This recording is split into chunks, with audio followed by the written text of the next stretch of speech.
70% जमीन जो है वो डिस्प्यूट हो जाएगा और परिवारों में आपस में झगड़ा, लड़ाई, केस, मुकदमा तुरंत शुरू होना है।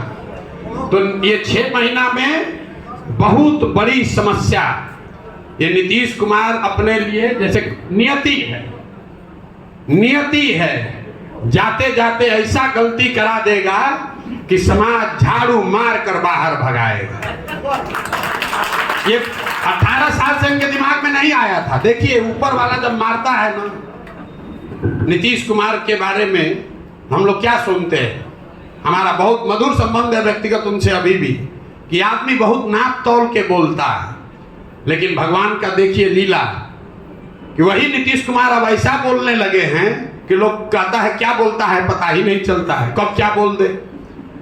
जो नीतीश कुमार भूमि सुधार को लेकर कोई प्रयास 18 साल में नहीं किए, अब ये अंतिम घड़ी में ये बड़ा बखेड़ा शुरू कर दिया, तो ये उनके ताबूत में आखिरी किल होगा।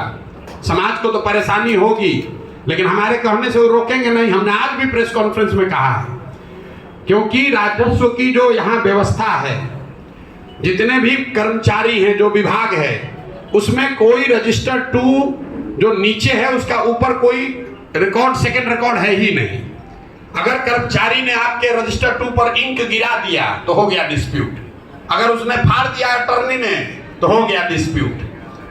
तो बिहार में लैंड रिफॉर्म के लिए जब तक जो अंग्रेजों ने पहली बार मापी कराई थी उससे शुरुआत करनी पड़ेगी, तब जाकर ये जमीन का मामला सुलटेगा। और ये कम से कम 3 से 5 साल का प्रयास होना चाहिए कि चुनाव से पहले ये खोल के लोग दिल्ली से, बॉम्बे से, बेंगलोर से आ रहे हैं और भ्रष्ट तंत्र में अब अंचलाधिकारी, DCLR सब पैसा उनसे ले रहा है, भाई का जमीन बहन पर, बहन का जमीन भाई पर, और ये बहुत बड़ा समस्या समाज में खड़ा होने वाला है। मैं आपसे सहमत हूँ, लेकिन आप ये मान कर चलिए कि जाने के का बेला है। तो जो आदमी कहता है ना बूढ़ आदमी का मरना है, तो कोई तो रीजन होगा ना, गिर गए, हड्डी टूट गया, 2 दिन में मृत्यु हो गई, तो लोग कहता है ना वो गिरे नहीं, तो जाने का एक बहाना होता है।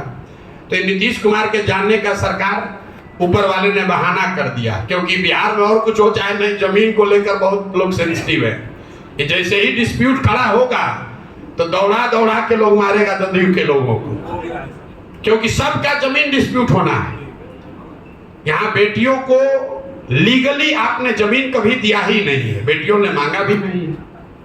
अब वो 30 साल, 40 साल, 50 साल जमीन का भाव 5 रुपया से बढ़ के हो गया 5 करोड़। वो बेटी अभी है नहीं, अब उसका दूसरा तीसरा पीढ़ी है, वो आपको साइन ही नहीं करेगा कभी, वंशावली कभी बनेगी नहीं, और पूरे सारे जमीन और डिस्प्यूट में चले जाएंगे। तो मैं आपकी बात से सहमत हूं, लेकिन बहुत कुछ कर नहीं सकते।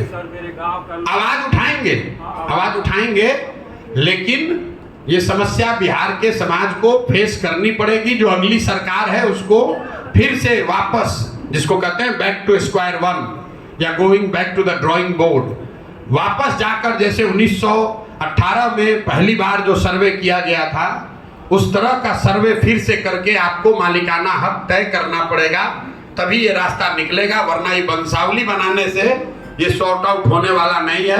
अफसरों को कमाने का एक और तरीका हो गया, और जो लोग बाहर हैं, हमारे अपने चाचा कह रहे हैं कि भैया हमको भी जाना पड़ेगा, हमने वहीं बैठे रहिए, कोई चिंता मत।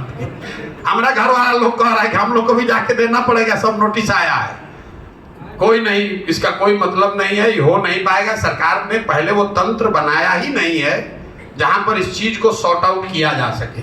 ये वंशावली बनाने का पहले अधिकार सरपंच लोग को दिया था, वहां लूटपाट शुरू हुआ तो सरपंच से हटाकर अफसरों को दिया, उसमें और लूटपाट शुरू हो गया तो कह रहा आप नया सर्वे ही करेंगे। ये आपको है कैंसर, और आप चाहते हैं कि एंटीबायोटिक खाकर उसको ठीक कर दें। ये कैंसर है, इसका पूरा इलाज होना चाहिए बिहार में। भूमि सुधार जब तक आप ग्राउंड जीरो से शुरू नहीं करेंगे, तब तक यहाँ पर स्थिति सुधरने वाली नहीं है।